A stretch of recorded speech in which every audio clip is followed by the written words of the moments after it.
Good morning, Compass. My name is Rachel Vanderjack. Good morning, Compass. My name is Kenny Mathis.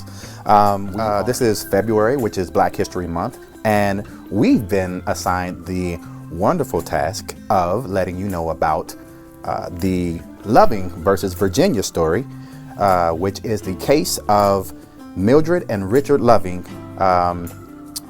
basically breaking the law by being in love and getting married, because interracial marriage was actually illegal at that time. In Virginia in 1958, interracial marriage is illegal and punishable by jail. This is the law in actually 24 states across the U.S. at that time. Newlyweds Mildred Jeter Loving, a colored woman, and Richard Perry Loving, a white man, were arrested for committing the crime of mixed marriage. They are convicted on felony charges. It's crazy, that's a felony. They're convicted on felony charges and banished from Virginia.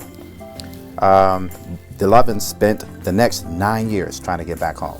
So what happened is they got banished and they actually had to move to Washington, D.C., which is actually the state where they were married originally.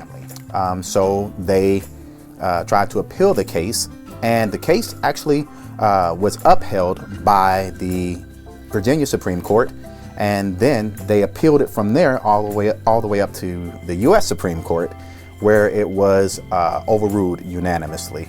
And another fun fact, or another fact about this situation, is that those laws, or laws similar to that one, remained on the books all the way up until 2000. And the last state to get rid of it was Alabama. But the good thing is, because of their courage and the fight that they did, my baby Rachel and I are able to be in a relationship. It's not viewed as being illegal, and we are able to get married without any type of punishment or crime. So 54 years later, 54 the years Lovings really did set us up so that we can get married later this month. Oh yeah, I did that thing. I actually didn't know this when, like that black people had to wear sunscreen. I did have to tell him that. I did not know black people had to wear sunscreen. No. Just pointing that out. No. Okay. I never wore sunscreen a day in my life until I was with her. So, and we were out of town, and I got burnt. Yep. And he also did not know that white people wear lotion. I don't. It's okay. I am educating. We are cross-culturally educating each other.